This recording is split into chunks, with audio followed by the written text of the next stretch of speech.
your one-stop music show highlighting the working men and women in the music biz, where we'll be showcasing all genres of music, from metal to world music, national artists to local musicians, and everything in between. All from our home base right here in Detroit. So sit back, relax, and welcome to the D.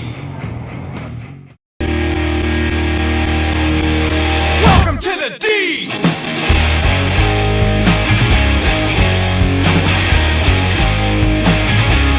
Welcome to the D!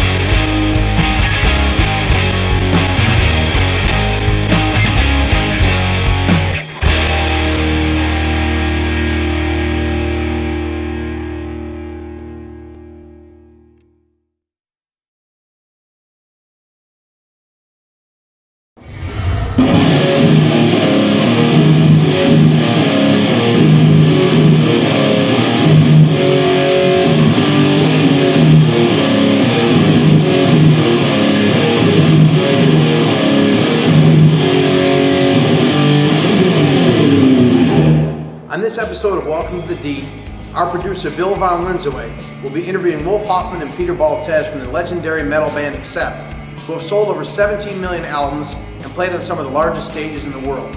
In the Prime Cut segment, Bill will also be highlighting the ACCEPT album Stalingrad, which features the searing guitar work of guitarist Wolf Hoffman. In the Man vs. Guitar segment, we'll talk about the Boss Metal Zone pedal that gives your guitar sound that mean edge that you need when you're playing heavy music. First up, our interview with Wolf Hoffman and Peter Baltes of the band ACCEPT, who continue to draw worldwide acclaim in the metal music genre.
Teutonic Terror, we will give them the odds.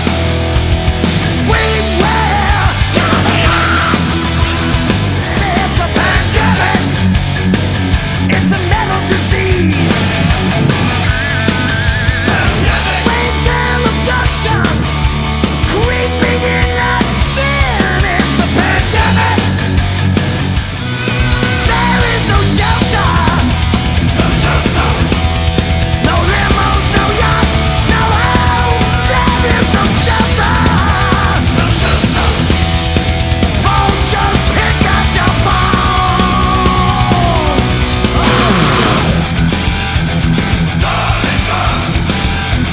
We'll kill or die.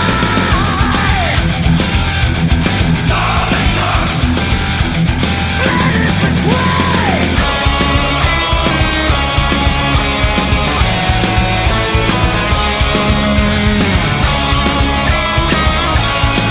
It's the battle of Stalingrad. You get your balls to the wall, man. Balls to the wall. You get your balls to the wall, man. Hi guys, Bill Valenzuela from Welcome to D with Mark Casta. We're very proud to announce that we're sitting down with my favorite band in the whole wide world, Peter and Wolf from ACCEPT. Whole wide The whole wide world. whole wide world. Here we Guys, are. welcome to the show, man. Awesome How's to it be going? here. Thank you, Cheers. guys. Well, I'm sick, so you want to be careful touching. I'm careful. This I'll take it. guy's got the flu, and I'm the next one in line to get it. So we'll be no touching, no kissing, none of that. Darn it! But we can high five. There we go. Fist bump, all that stuff's good. Well, guys, the band's been rocking for 30 years now, going stronger than ever. So why don't you tell our audience what you guys been up to for the last few years since you guys reformed? Well, where do we start? I guess we should start about 3 years ago when we met Mark Tornillo. That changed all our lives in an instant because we decided on the spot to relaunch ACCEPT. And we made a record, Blood of the Nations. It became the most successful reunion album and the most successful metal album of the year, of the decade, and whatnot. So we all been thrilled to death. We've gone on the road, and here we are supporting our next release, Stalingrad, which came out in April. So basically, these last 3 years we've been on the road constantly. And when we were not on the road, we made records. So I mean, We've been busy. Yeah, I can say that. Cool. Well, Andy Schnepp is how you say it, right? Sneak. Andy Schnepp did a great job with his last two albums. Hopefully, you guys got him under contract for the next 30 years. We keep the steamboat rolling. We'll see. Yeah, I mean, so far so good. He's been a real good friend and a really great producer. Sure. Yeah. Well, let's go back to the hiatus when you guys were off for 12 years between the two albums. What did you guys do to occupy your time? What did you do? I worked for radio and television, writing music, commercials, stuff like that. Kept myself busy. Sure. Were you guys chomping at the bit to get back at things? I mean, when you're sitting home and like living a domestic life, did you feel like Yeah, I mean, we were sort of living the civilian life, going about our business. I was mowing the lawn for 15 years personally. I would love to see that. Was it just itching inside you? Man, we got to get back on the road and do something, get back in the studio, or? Not really. I mean, we always wanted to, but we didn't even think it was possible because we didn't have a singer, and we weren't looking for a singer because we didn't really think there's anybody out there, and it never really crossed our mind. We were quite happy doing what we were doing. Actually, mine was done. Yeah. Done with it. We moved on after 2005. We thought we had a 20-year career and things went reasonably well. We were quite happy with it. But of course we wanted to play it, so we were thinking, too bad, we can't. But, then Mark, when we found Mark, it was like, there might be the ticket to do what we want to do. Did you guys just start jamming together and things just came together? How did it work? Yeah, it did. I was visiting Peter at the time when we were going to a small rehearsal studio, and we were just sort of cranking some tunes for good old time's sake, and we thought, how cool would it be to have somebody join us as a singer, My friend said, there's a guy around the corner who sounds like Udo. Call him up. Yeah. So I called him. He was dead sick. He was feeling like Peter's feeling today. He came down and said, "ACCEPT, oh my goodness." And turns out he was in a band called TT Quick. Back in the day, we've always heard that name, but we'd never really connected or never met the guy, to be honest. So. But they used to do ACCEPT covers too, so he was familiar with some songs, so it was very easy. And we played a couple of songs and we looked at each other and said, that could work. So how many times have you guys told that story now? Oh, about 1,500 times. Yeah. No, Peter, you played with Dokken for a little bit. Yeah. How long did that last? About 2 years, but I couldn't stand the Hollywood life. And, in the end, you belong to one band in life. Right. He's too German, see. He's not German. He's not Hollywood enough. And I can't play without Wolf. I mean, it's just a fact. I mean, seriously, certain people are made for each other, and that's just the way it is. We're like an old married couple. We can't live together. We can't live without each other. You bicker when you're together. What do you mean? I can't shoot them, but I have to live with them. So. What do you mean Hollywood life? Do you mean actually living in Hollywood, the LA style, or no? It's just the LA style, Hollywood style. It's more about fame and who you are, about your craft and what you do. I mean, we did a great record. It was all nice, but it wasn't me.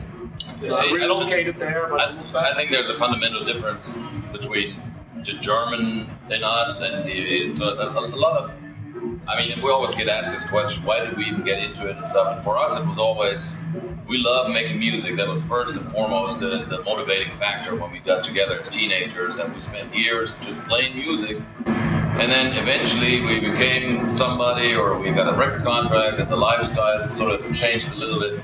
But we find that a lot of other bands, they think backwards. They think about the lifestyle. They want to get the chicks and the drugs, and they want to be famous first and foremost. You have to look good first. And then, how do I get there? Oh, I become a musician, But for us, it was, all that other stuff came secondary. And to this day, this is why we go on the road. This is why we go on stage, because we love making music more than anything. And I think that's why a lot of bands do get better with time, is because they've gotten all that out of their system. Now it's all about Right. music. Yeah, but when we were teenagers or when we were starting, we never even thought about that. And part of us is still that way. We still have a different motivation about all this stuff.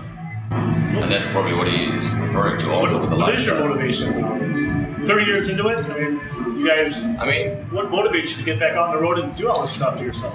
Because we love making music, man. We would be crazy if we Nothing would. better than being on stage playing, seeing these crazy guys in front of you, and just go nuts playing your songs. People appreciating what you do. Where else do you get that in life? We've all did that. I was a professional, or still am a professional photographer for the last 10, 15 years. I love doing it, and I get feedback and I get comments, and it's all fine. It's fun, but nothing is as fun as being on stage in front of, or making records and getting recognition that way. I mean, there's pretty much the best thing that I found. I also believe certain things you're born for. Right. Wolf is just an incredible talent, so he's born to play that guitar. That's just the end of the story. If you really think about it, why would you pursue that? Yeah. Why do something else? So if we get the chance, that's what we do.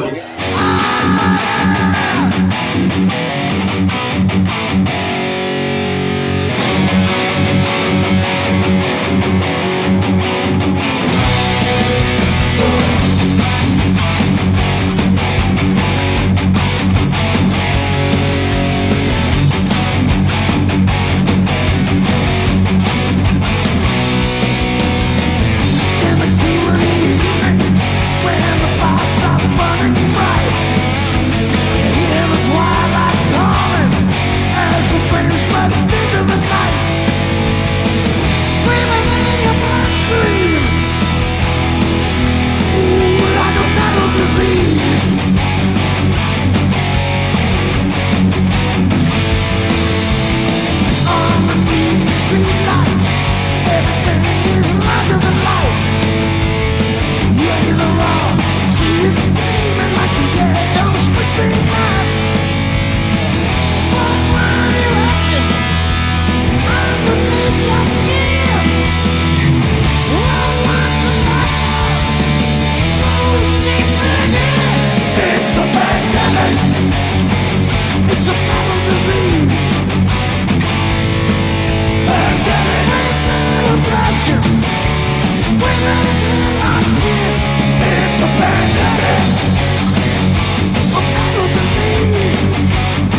34, 35 years now.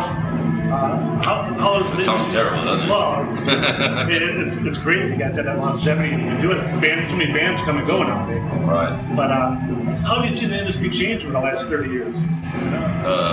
Completely. Yeah. What industry? What industry? Yeah. Well, how do you react to that? I mean, everybody thinks they're entitled nowadays to download your music for free. Right. And how do you go out and, because it is a music business, how do you go out and make it profitable when people are stealing your music? And how do you make it work in this day and age? You gotta live with it. You can't fight it, man. It's like fighting against windmills if you try to sort of, you know. You have to You adapt gotta- and you have to utilize it. You have to utilize the changes. You have to utilize the internet, social media, the interaction with the fans. You know, you have to try to make meets in different ways. Quite honestly, we're still sort of somewhat new to the new age because we just came back 2 albums ago, and you know we're learning like ways to sort of find our way around all this stuff. Just to put a little plug in for all your Oh yeah, yeah. See, We got a we're really going with the cool, times. iPhone iPhone app which you can get on an Android phone. Check that stuff And out. it's really cool. Do you have it? No. I got it. You do? Yeah. Yeah, but it's cool. We can stay in touch with the Yeah. fans. You know, we can post stuff on a daily basis, and that's how you keep in touch nowadays. It's way more personal than Facebook, and it fits in your front pocket right here. Awesome. There you go. It's so cool that, you know, in this day and age that we can communicate with each other. Yeah. You know, sort of the days of yore are lost with all the mystery of the bands, and you know, Jimmy Page lives in Aleister Crowley's castle, and nobody can talk to him. You know, but now we can talk to you guys. I mean, I see pictures posted by you guys every day. I see comments. I mean, I'm friends with your kids. You know, it's strange. You know, don't put a restraining order. That's strange to me, Don't though, put a I restraining know. order. But it's amazing how accessible bands are nowadays. It's great. So how do you use that to your advantage? Because you don't have the promotional dollars anymore from the big bands Yep. pushing out the videos and all the magazine ads and stuff. So it's social media now, right? Sure. Totally. I mean, we've got fans making videos for us. We've got, you know, our own, you know, YouTube channel, and we try to use all that stuff to our advantage as much as we can.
rest standing tall.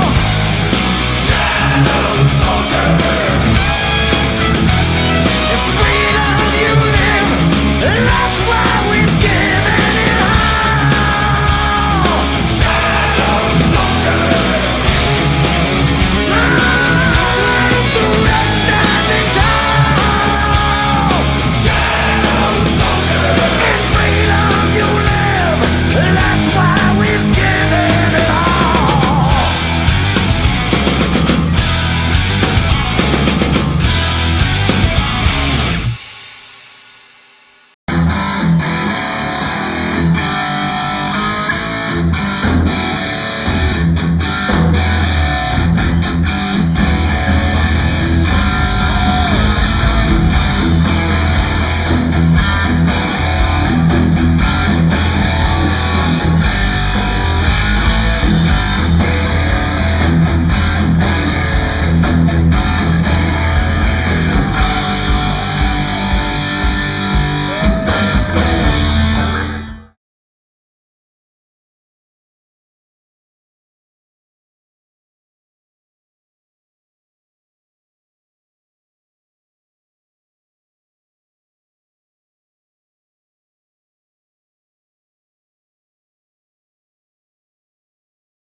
Hey, this is Peter from ACCEPT, and this is Wolf, and you're watching. Welcome to the D. Rock on. But isn't it tough that before, like, a band would come out with an album and you get a nice windfall, like, let's say you sell 100,000 or 500,000 or a million albums, you get a real nice windfall, you get some money, now you can, kind of go in the studio, take your time, record another album, where now, okay, album comes out, people sell, 50,000 copies, and then they have to go really get out there and support and make things happen because they're not getting that windfall from that initial shot of that album. Is that kind of a tough thing right now? Of course it is. Yeah, sure. It doesn't get easier nowadays. That's a fact. But I look at it the other way. I look, at least we have an advantage. We were a known band. We've been around a long time. We have a name recognition. People know what we stand for. We have we've got our own style, and we've got all these things. We know who we are and where we belong. So that's good. And that's something that's not every band has, a lot. You guys are lucky because everybody knows you already, like you said, but a band starting out might be... Oh yeah, I wouldn't want to be a band now that's getting started. In us too, it kind of awakens the fighting spirit a little bit. You don't want to, it doesn't stop you. It doesn't stop you from playing, doesn't stop you from making music. It actually turns you on to make better albums, and we proved that with both of them. And the third one, we're really going to dig deep. So right the opposite. We're going right for Digging Deeper. Yeah, I'm serious. Is that the name of the new album, Digging Deeper? Digging Deeper, that's it. Hey Peter, Mark mentioned about bands starting off. Your son is in a band now. What did you think when he told you, Dad, I want to make music for a living? Well, I told him to quit and go to college, and that's what he did. He did? Yeah, they all went to college. Okay. Yeah, it was nice, but honestly, as a startup band nowadays, really think that you can make a living with this is pretty illusional. Yeah. Because it will take you 20 years to play the clubs up and down, and it just doesn't make any sense. So I've talked to some people nowadays. I don't think they even want to be full-time musicians. I don't think it's even a valid dream anymore. I mean, that's when we were teenagers. That's all we ever thought about. That maybe one day we can support ourselves making music and travel the world, and that was our big dream and nothing else. That's what we worked for day and night. But I think nowadays maybe kids realize that, you know, the reality the way it is, that downloads are for free and stuff. Maybe it's better to do that stuff on the side and get another job or something. I don't know. So speaking of things on the side, you got a solo album, a classical album. It's great. Love it. Thank you. Any plans for a second one? Yeah, there is. Actually, I started this summer. We've been off the road. No. I mean, the band was off the road for like 3 months, and I took that time to start working on some follow-up material. Is it going to be more classical? Yeah, definitely along the same lines. Now, are you influenced by anybody else outside of classical and metal and stuff like that? Did you ever listen to blues or rock or like Hendrix or anything like that? Yeah, I listen to a lot of stuff, but the stuff that influenced me early on in the rock world, you know, was, I guess for all of us, was the early British bands, and you know, Deep Purple and Uriah Heep, and I don't know, a lot of these bands, and later on was ACDC, Judas Priest also. So those bands are still like nowadays, and I don't really have any new influence, to be honest, other than classical music, which is anything but new. Sure. What about you, Peter? What do you listen to when you're not on the road? anything that's on the radio, it really doesn't matter to me. Mostly it runs in the background, it goes in one ear, it goes the other. You know, I still listen to the same ACDC. If I really want to listen to music, I put ACDC on, I listen to Deep Purple, Dio, you know, things that I grew up with. Yeah. That's in my blood, that's what I grew up with. And Black not much out there. Pretty much the stuff that you hear in front of our, we've got a little tape that we play before the show. Yeah. All the classic Van Halen, Black Sabbath, Dio, all that kind of stuff that we all grew up with. But there's some new bands coming out. There's a band from Canada called Monster Truck. They're really cool. They sound like Purple. They're actually going on tour with Purple. Black Country Communion, you know, that stuff I like. Yeah. It reminds me of the old days. days. Some of the young stuff I just can't relate to. Can't help it. Go. Now, I remember seeing an interview with Geddy Lee in Rush. Yeah. And he was talking about how the band always, you know, everything. They're asking about what attributed to that longevity of the band. He said the number one thing was when they got together, they said, we're a third each. Everyone gets paid exactly the same. And that took care of everything. Right. Has money ever become an issue in the band at all, or was it always just a matter of differences between the players? No, it's never been a big issue for us. Actually, we had a very similar arrangement early on.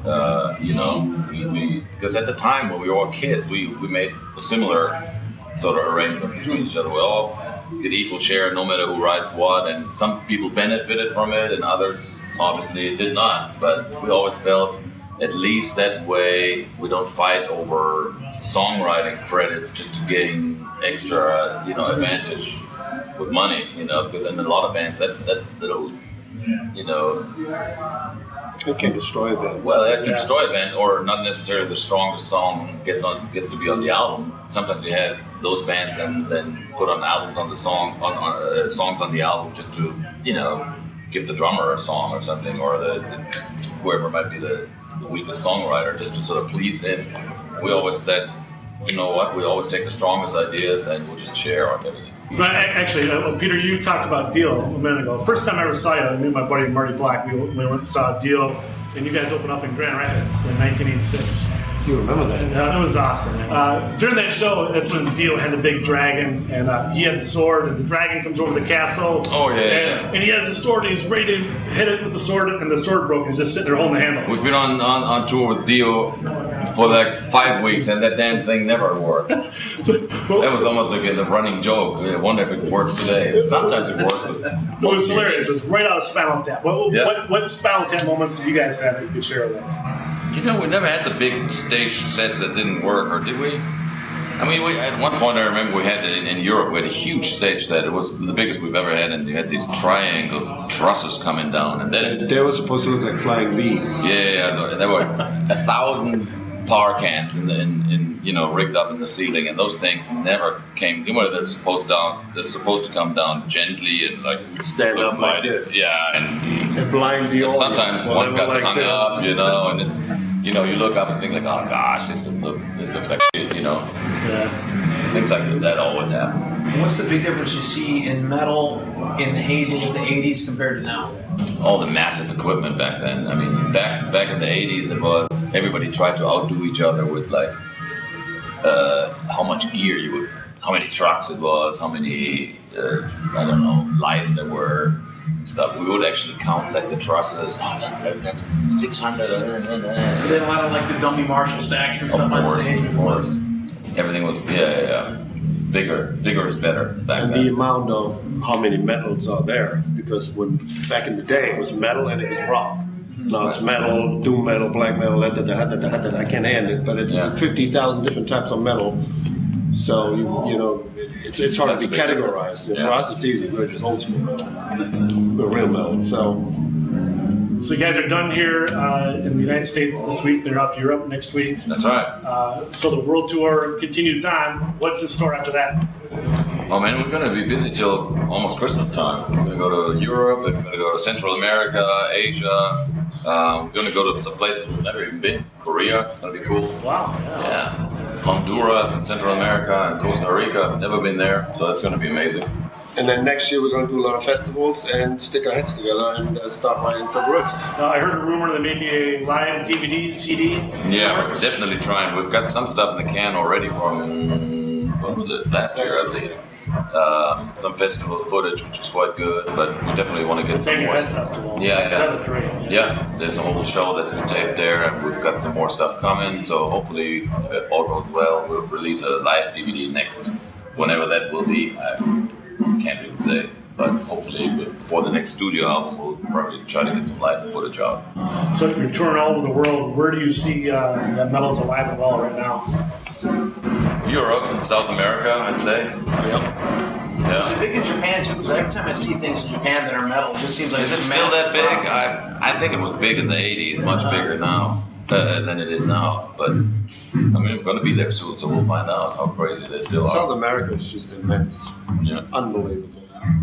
So obviously there's a different kind of excitement in front of playing in front of 70,000 fans as opposed to playing in front of 300 fans. What do you guys like to play? The big festivals, the smaller clubs, the arenas? What do you guys like? Most artists are going to say we love the big crowds, which, you know, you would be lying if you wouldn't. You know, it's much nicer if 70,000 people sing along than 300, but at the same time, there's something to be said for that intimate atmosphere in the club sometimes, where you can actually see the people's faces and you can actually almost high-five them. And then, you know, that can be fun. We interact a lot with the audience. You know, we feed off the audience the way they feed off us. So the closer they are, the nicer it is. I mean, we did a couple of shows in 2010 with ACDC. We were like 90,000 people. And it's so far away, you can't hardly see the first row. You just see heads, an ocean of heads. You can't really communicate. It's a different type of show. Sure. So I appreciate, you know, if I can have somebody really close and flick a pic and they catch it and they smile. Right, Yeah. that's right. That's what you want.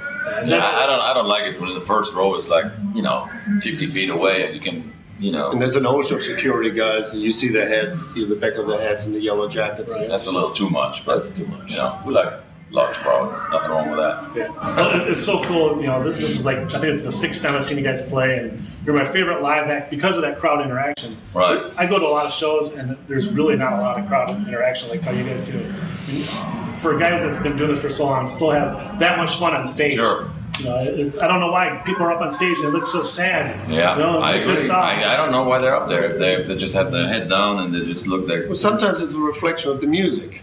You know, I what don't the know. type of music they're playing, and it just requires that. For us, it's, I would say it almost doesn't. I'd much rather have a enthusiastic 300 people than a lame, you know, I agree. 30,000. You know, I so agree. it's not a matter of how many. It's Qualities and the quantity. right. Have you gone through a lot of changes in your rig in the last 20 years, or are you pretty much same I stuff? have Yeah. personally. Oh gosh, every tour is different, way different. Yeah. What do you say what are you that playing again. through right now? Right now I'm playing. Well, it's kind of bizarre. I found this new amp. It's called a Kemper amp, which is like a profiling device that kind of captures your tone. And the tone that I'm using is from a Wizard amp, but it's actually it's coming out of this Kemper thing, which is a bizarre looking little amp that you can feed your tone into. So that's what I'm using. Is your distortion coming straight from the amp, or you get pedals or anything like that? No, it's straight from the amp. So what you're hearing is a Wizard amp, but what's actually hooked up is a Kemper amp. It's a German-made little device. Boutique kind of thing? Yeah, well, if you Google it, you'll find out about it. I think it's a game changer because you can actually load all your sounds into it and it'll just play it back. It's perfect for traveling because when we go, say, to Korea and stuff, we travel on the plane and you can't take Ludwig Marshalls or Wizard amps or any of that nature. You can't. It's just not practical anymore. So I'll take that little box and it'll just play everything. Yeah, it's just sound in a little lunchbox size thing. So you ever pull out the Gibson Flying V's anymore? Or? No, she's retired. Yeah. She's been retired for some time now because she's, needs to rest. She needs to rest. But you've been playing the same Fender bass forever, it seems like. At least That's looks it. like it. It's just the two of us. I've got a new custom V that I've got the prototype with me tonight. It's a German-made Framus guitar. Great. Framus is getting some notoriety. I've heard a lot of good things about it. Yeah, an amazing guitar company. They're just, bringing out, they're getting into this whole metal side of things, and this new prototype V is sort of there. It's going to be my signature guitar that's going to come out. So you also have a line coming out. What's up with that? You guys, Cool, huh? Guys got Have you tried it yet? I haven't seen it yet. I gotta get online and order it. Yeah, you have to. What's it called? Wolfsblut. I thought it was called Wolf's Butt. Wolf's butt? Like, I don't want to drink that. That would be a cheese. I mean the cheese. Okay. How much does it retail for a bottle? I don't even know. You have to look it I up think online. 35. 35? Yep. Yeah, it's good stuff. It's not just cheap Where does it rock come and roll from wine. again? Napa Valley. Napa Valley. How involved were you with that? Is it? Were you out there? Years and years picking of grapes? sample. I was personally handpicking. Didn't you seed the? Didn't you? No, You were out there staking the seeds. No, I was handpicking the grapes, and it went. I with my bare feet, I was in there. Doing That's another thing I want to see. You leader hose. Yeah. Got my lederhosen on, and I was like I can see that. squashing the grapes, and so there. Cool. I can't wait to try it, man. Yeah, it's good stuff. It's really good stuff. Well, I'm not just saying that. I believe it. Everything you do is good. So you guys are in Detroit. Every time people come to Detroit, they say, Detroit Roxy, Detroit the home of rock and roll. What do you guys think when you come to Detroit? Do you have any fond memories of playing here in the past? Is there something you look forward to when you come here? Or I is just it, think Ted Nugent. I don't know why. yeah, Ted's one of First my thing favorites. comes to mind. Yeah. Can't help it. He lives in Waco, Texas now. So I know. Right You next, deserted you right guys. next to George Bush, yeah. Yeah, but he really has represented Detroit, I think, more than anybody over the years. Represented Detroit well, None better than the Motor City Madman, It's just funny how Simon Frank also does Ted Nugent. He Yeah, said so every time weird. every time he comes back from our tour, Ted takes him aside and then he gets prayed over, take all the metal out, put the rock back in, which doesn't work, of course. Mark, anything else? No, I Good. totally appreciate you guys hanging You bet. out. All right, thank you so much. Yeah, we actually have to rock now, so excuse us, but Yeah. Thanks, guys. Wolf and Peter from Accept. Appreciate it, man. Take it easy. Nice to meet you. welcome to the D. Welcome to the welcome. All right. Take care.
Prime Cuts, we will be reviewing Stalingrad by heavy metal legends ACCEPT.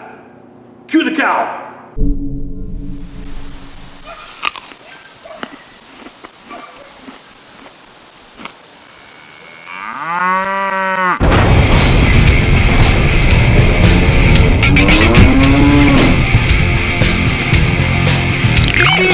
Stalingrad is the 13th studio album from Teutonic Terror's ACCEPT. Released in April 2012, this is the second release of the current lineup with producer Andy Sneap returning to the helm. If you liked ACCEPT's 2009's comeback album, Blood of the Nations, then you will surely like this follow-up album. ACCEPT's approach to this album is, if it's not broke, don't fix it. 11 tracks in all, and each one is solid on their own. Here's some of the CD's highlights. The opening track, Hung Quarter, is what every ACCEPT fan wants. Killer riffs, screaming guitars, and a gravelly, catchy chorus, all backed by big, ballsy vocals. The title track, Stalingrad, is also a great song. This song has epic written all over it. Classic ACCEPT time changes, killer backing vocals, and Wolf's guitar bites you as it pierces your speakers. You can't help but bang your heads in this tribute to the brothers in death of Stalingrad. Shadow Soldiers is one of my favorite tunes off this album. The mid-tempo song chugs along as Mark Trinello showcases his range on the mic, a tribute to those who sacrificed so much so we can carry on and live in freedom. The galley closes out the disc and is another one of my personal favorites. This 7-minute epic tune transfers you to the days of Valhalla rolling away on a Viking ship. The hypnotic chant of "Row" makes me smile every time I hear it. The real surprise is at the end of the song, where we are treated to a 2-minute solo by Wolf Hoffman. His clean, melodic tones are very soothing and gets me excited to hear his next classical CD release. I was most impressed with how natural and comfortable Mark Trinello's vocals are on this disc. Rarely does someone enter a band 30 plus years into their career and make it head and shoulders above the previous releases. Do yourself a favor and pick up this disc and crank it from start to finish. That's my review of Stalingrad by heavy metal legends ACCEPT.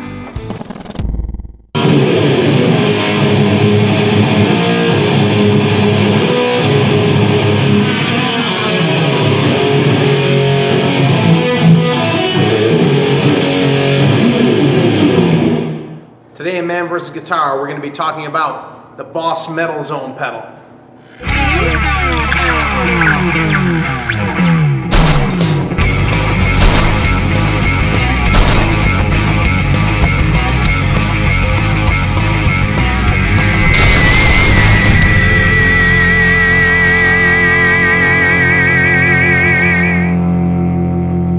The Boss Metal Zone pedal is geared towards a guitarist in the heavy rock or metal genre who wants that mean lumbering guitar sound and nasty pitch harmonics. What I really like about this pedal is that there are enough controls on it that you really can contour your sound from a scooped out mid-range rhythm guitar metal sound to an in-your-face lead sound. Here's some of the sounds you can get with this pedal.